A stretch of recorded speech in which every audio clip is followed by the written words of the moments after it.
Okay, ready? All right, Councilor Calucci. Present. Did I say Councilor Commissioner? Commissioner Lozey is absent. Commissioner Prudian? Present. Commissioner Rosario? Present. And Commissioner Trahant is absent. Minutes of the previous meeting. Mr. Chairman, I make a motion that the meeting of the previous meeting of November 8th has been read and found correct, and they be awarded. I second that motion. All in favor? Do a roll call for that or no? No. Okay. Procurements. Dan? Thank you. So Phase 3 of the Westland CSO project is in your package. It involves a very large pump station on the Lynn Tech field, along with a force main with jacking pits and from the pump station there to the ocean side of the Lynnway. So the prices are in your package. This was bid under 149, so because it has a building and a structure, not the conventional 39M. So we had to have file subbids. So we had 8 file subbids that were evaluated, and they submitted price proposals for electrical, HVAC, masonry, miscellaneous ornamental iron, painting, plumbing, roofing and flashing, and waterproofing, damp proofing, and caulking. And those 8 file subbids were evaluated, and the lowest responsive qualified vendor was selected, and that was in the vicinity of $3 million for those 8 subcategories. And then the generals all submitted bids, which are in your package. Methuen Construction was the lowest at $38,887,033. Walls Construction was second at $40 million and change, and O'Connell was $45 million and change. So obviously, Methuen, now, he incorporated the 8 file subbids into his $38.8 million price tag. So this is the 3rd phase. It's required under our CSO consent decree. We have about 2 years to do this.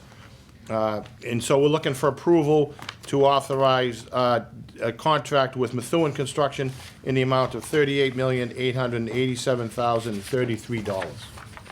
Mr. Chairman, I make a motion that we accept that bid. I second that motion. All in favor? Roll call? Yep. Okay, Commissioner Calucci. Yes. Commissioner Lozey is absent. Commissioner Prudian? Yes. Commissioner Rosario? Yes. And Commissioner Trahant is absent. How about the water treatment? Who's gonna do that for us? Let's go to the wastewater. I think we skipped one there. All right, thank you. So the wastewater treatment plant, the performance of the plant, I evaluated from the last quarter, from October to December, because it's been a while since we met. The average daily flows was 23.85. The design flow is 25 and change, so we're below the design flow, so everything's good there. BOD and TSS removal per our NEPID's permit is required to be 85%. For those quarters, we were at 90.6 in BOD removal, which is biological oxygen demand. It's basically the strength of the wastewater. In the TSS, we were at 91.9%. Again, total suspended solids is TSS. That's the strength of wastewater. So those were in compliance with all BOD, TSS, and flow, which is great news. The rainfall for the 3 months was 12.50 inches, which is sort of low, which I think helped with the flows. The TSS pounds processed was 30,386 pounds, and the TSS were 27,770 pounds per day of TSS. And those are below the 40 and 30,000 limits as well. So everything's good there. And we processed 1,250 tons of sludge during those 3 months, which is about 412 a month, which is right around what we process. So the plant's going well, and we're in full compliance. It's all good news at the plant. The second component, I don't think we need a vote there. The second component is just an update you on the ICIs in the current contract. As you know, in July, we put a new document out, and we entered the contract with Suez, the main operator.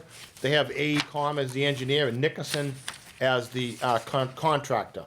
It's not a conventional design, bid, build, where you hire an engineer to design it, you publicly bid it just like we did for Methuen, and then he constructs it. It's a design build, so all the components joined up as a team, and then we submitted the proposal to us, and we accepted. Suez was 6.5 million on the O&M side from 6 mil, which is great at 8-9%, so that was a great benefit to the ratepayers. And the initial capital improvements was 68 million, and this board approved it, and we're moving forward. One of the issues is all that money is approved from the SRF, the State Revolving Fund. And it's a 2% interest loan. It's not free, it's 2%. But we borrow it in increments as we need it. So the 68 million is totally gonna be funded from the SRF program. We submitted a package which was due in October 15th to the DEP and EPA. And we had several Zoom conferences after that. And the intent was to make sure that as of July 1, all this money would be eligible. Because the design costs are about $7 million the first year. We don't have $7 million to pay. So the way it works now is, on the design build, we get the invoices from AECOM and Suez, we submit it to the DEP, and generally they submit it back. Unfortunately, with COVID, what we're hearing from Greg Devine, he's the chairman of the Clean Water Abatement Trust, is that there was some type of clerical mistake at the DEP, and they have to go through back and get all approvals done, and they hope to do that by April 2nd. The reason I'm bringing it to your attention is because, again, usually this is just a pass-through. We get the invoices from AECOM and Suez, and we move it on to the state, and they reimburse us a week or two later. So we're only floating that money for a week or two.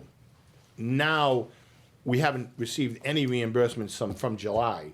So we have a conference call tomorrow with the state delegation to see if we can get something but the DEP clearly acknowledges that there was some type of mistake in the clerical, and they assured us it wasn't on our end. Again, we have this money, but we're sort of floating it for a longer period than we generally like or thought we were going to have to. And they won't remedy that for us?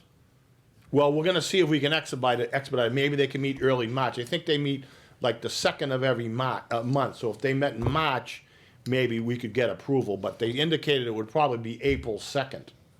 In which case, by the time we get through, we may be into May. And again, you know, these design build costs are coming in pretty hot and heavy. How much is it gonna cost, you think? Well, they've committed to reimburse us, so we're getting our money back. But it's just a point now that, you know, they submit invoices for a couple $100,000 a month, and it get expedited as they start designing the 11 pump stations and the capital improvements at the treatment plant. And they're expending money, and we've been sort of putting them off a little bit because we thought we're getting reimbursed. But now it looks like the snafu is going to push it to at least April 2nd, in which case I might have to put the pressure on the towns a little bit who contribute to this. They only contribute when we go to permanent bonding in the future. But right now, if this continues on, we may have to get some money out of them as well. But again, it's all reimbursable. It's just not expedited as quickly as we thought it was gonna be. So Bob worked with the state delegation. We're gonna hopefully, you know, make some progress with that to try to get some of the money moving. Thanks. All right, so that's good news or bad news. Rick? Hi, Mr. Commissioner. The Lynn Water and Sewer Commission is in compliance with all federal and state drinking water regulations. The water supply capacity as of yesterday was at 80%. The average for this time of year is at 77%. And all 10 of the full-time contract positions at the water treatment plant are currently filled. That's my report. Any questions for Rick?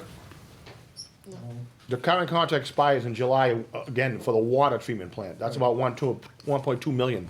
We're preparing an RFP right now to put it out in the streets to get a new vendor. It's basically labor. It's more labor intensive. It's not chemicals, electricity, capital improvements, nothing like the wastewater. So it's simpler, but we're doing our best to try to get competitors and interest into the plant. You'll be seeing that probably sometimes in June. Next on the agenda, CS, you gonna do this? CSO, you just did it, right? I'm hoping Anthony's gonna Anthony, CSO. wake up. Thank you, Commissioner. Thanks, Anthony. So phase one, as the board has been well updated on, construction commenced in July of 2020. Pipe work has been completed. It was completed in August of 2021. The contract's about 95% done. 25% of the paving was completed, and we'll do final surface restoration, and that should be done, the remaining 75% in May of 2022, with the weather breaks. Phase 2, additional water main relocation work was completed last month. As identified in the previous report, there's significant lead time on the zinc-coated force main, so the second phase is the force main that terminates at the shoreline. PGOS and Sons should start beginning this work hopefully in February when the pipe comes in. We did hold our first bi-weekly meeting for this phase 2 in December, so hopefully that work will start to move forward. As Dan alluded to earlier, we just put out the phase 3, which is the 96 million gallon pump station. Right. And that work will commence shortly. We need to have that executed by February 23rd of 2022. So hopefully that'll get going, and we'll have 3 phases working at the same time. So that's the update on the CSO group. Good. How about Kings Beach update? Yeah, so I'll just give you a brief overview. The commission sent in a report on December 1st, as we were required to. The EPA and DEP responded on January 19th with, I believe, 18 or 19 concerns. We've discussed the issues, and we're going to respond this week to their issues. We anticipate investigating dry weather sometime in March, weather permitting, of course. And then from there, we'll review the results, and then likely additional testing in the spring with closed CCTV in, dye testing, smoke testing, whatever it takes to locate any illicit connections into the system. And then, depending on what it is, if it's simple, would we move it internally immediately? If it's a systemic problem that's going to require more contract work, would have to get a document out as soon as possible and fix it. We had a nice meeting with Congressman Moulton and the Lynn delegation, and along with Swampscott and Mayor Nicholson. And we're going to work collaboratively with Swampscott to try to do it. Swampscott has 600 acres that they're evaluating on their own with Kleinenfelder Engineering. And we have, with Eric Kelly, who's in attendance tonight, investigating on 950 acres. So there's 1,550 acres that's tributary to Kings Beach. And but we plan on being out there, weather permitting, in March and trying to get to it. If there's anything, again, that on the Lynn side that needs to be taken out, our crews will be out there next day and taking it out. If it's a larger problem than that, more complicated, then we'll have to get a game plan. In Swampscott's presentation, they had one of the sub-mains, just like we broke it down, the sub-mains, had 20,000 CFUs, which is colony forming units. That's like a reading right out of the wastewater treatment plant. So that's not a good number. Then they did some rehab. They got that down to 12, and they did further rehab to get it down to like 316 or so. All right, that was it. You didn't want me to talk anymore. No, it's good. You did a good job. Eric, can you have something to say about this? Yeah, so we're preparing our response to EPA and DEP right now. Basically, we're clarifying a few things as far as the implementation schedule goes, and also what kind of the workflow is going to be. So we're going to plan to be in the streets in late March, weather permitting, basically looking for the primary indicators. We broke down the 900 acres into 14 sub areas. So each of those areas is getting a high level pass as to find out where we can kind of fine tune our approach. We'll evaluate the results of that in April, and then go back out again for the successive one. Hopefully it's a smaller subset of 14 areas, and then we can put direct attention into that, both with field work and the cameras, and to find any illicits. The systemic things that Dan made mention of could be just related to, crumbling infrastructure, leaky sewers near leaky drains. Could also be related to like non-structural things like pet waste management. So we're looking for all those things. Any of the direct connections that we can directly identify and the commission's resources can take out, those will get taken out quickly. If there's more complicated ones, those have to go out to bid, just because they might involve multiple utilities and things of that nature. But so field work would begin in March, and then successive rounds of field work will carry us through the rest of the year, basically focusing all our attention on the Kings Beach 900 acres. Nice. Everybody got that? Go Can ahead. I ask a question? Can you, yeah, you can, absolutely. Can the report that the commission gave to EPA and their response be released to the public? Can we get a copy of that? And what is the timetable for that as well? For the release of the report. Right. That's, technically, it's still draft, it hasn't been accepted by the regulator, so we're going through basically, we submitted a draft, they provided comment, we are now following up on their questions and comments, so eventually it will be made final, and then it's up to really, at that point, I guess it becomes public, whether through the regulators or through the commission. But technically, right now, it's a working document, so. Our expectation is the things we're clarifying are relatively kind of minor around the margins, and then, so it'll be ready to be resubmitted in final in several weeks. Okay. And so would that be released to the public? Can we see that when it's done? I don't have a problem with it. No, we'll make sure you can get it. Sure. When it's prepared, I think that the engineer said it's still a work in progress. So when Yeah. it's But once it finalized. gets Yeah, once submitted it's in final form, yeah. We'll have a letter from EPA and DEP basically saying, we've accepted it, you've made the modifications, and moving forward, it's gonna have semi-annual progress reporting in June and December on how the program as a whole is going. So that will kind of step forward right as we jump out of the spring season. Any other questions? Jane, nothing? Coco, any questions? I'm not sure if you answered my question about timetable. There's no timetable. I mean, I would like to think it would be a matter of weeks, just because. So in a matter of weeks, we could release that to the public? Yeah. Okay, that's the question. But in terms of like, the EPA, what EPA reported in their letter was that there was contamination throughout the watershed, correct? So the likelihood that you're gonna find that it's just a couple of dog waste bins is pretty low. That would be To my- really just, that's just not gonna happen. I think if, the work we're doing in March is really to try and focus our attention in the core areas that have it, so we're gonna be looking for not only bacteria, which is what gets monitored at the beach, but also other sanitary indicators. Similar to EPA's reconnaissance from last year, we are looking at pharmaceuticals and personal care products, because bacteria might be a little underwhelming at this time of year because of the cold temps, and also if you don't have, I mean, we're just taking samples at one location at one time. So you could, if you miss the illicit, you might see remnants of it, but you won't see it as hot and heavy as you maybe would see it at different times of the year. So we're supplementing that, and then we'll be able to say pretty quickly after that initial field effort so we've broken those 900 acres into 14 areas. Those are then broken down even more. So effectively we have 30 locations.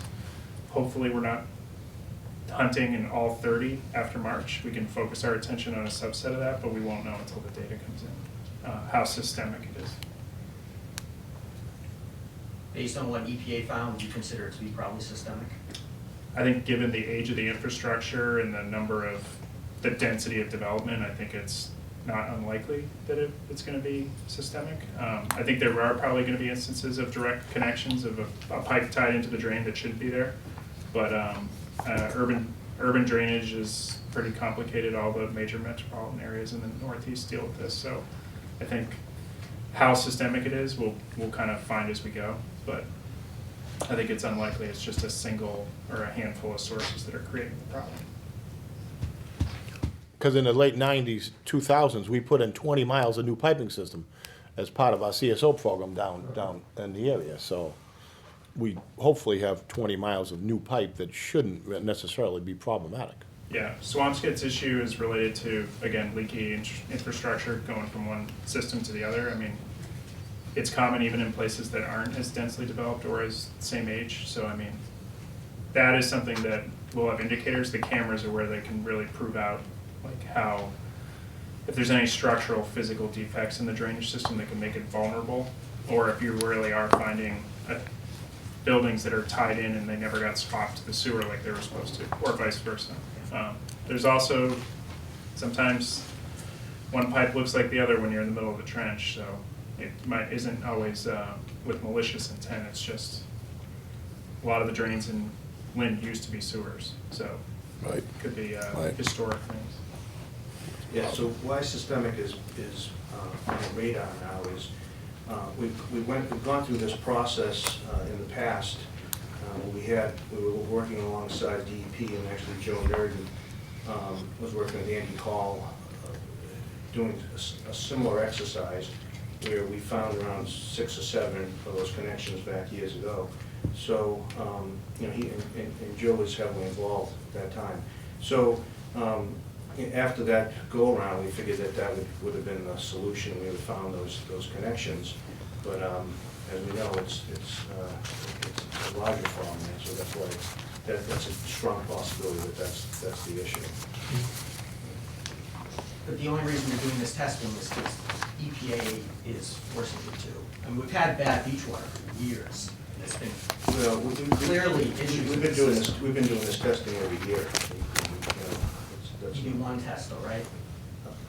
No, we do it every spring. We would do a series of testing at the 14 nodes that Eric Kelly is, and we've provided that. It's probably 10 to 15 years of data. It's voluminous, but Eric has Environmental Partners has all that data in the past years. So that's just something that's been ongoing for quite a while now. Yeah, I mean, the expectation is come April, we'll be reporting on how that high-level screening is. How many, we'll call them hot spots, are we chasing? Hopefully it's not 30, just because the amount of resources to then go chase 30 is significantly more than if we get a subset. And some of those might be from a variety of different issues. Some could be direct connections, some could be leaky infrastructure, and some could be source water quality just from, open space. And so I'm sure it's a collection of all those things. Hopefully it's the findings and evaluation will lead us in a direction that says we can more efficiently cover the ground than just going upstream through the pipe system. And we want to kind of do it as efficiently and as effectively as we can, especially in the early months. You all set? Yeah, sounds good. Any new business?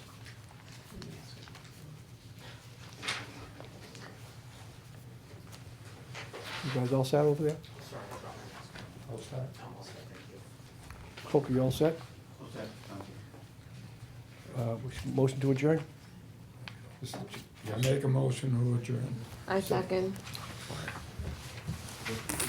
All in favor? Aye. Let's kill it.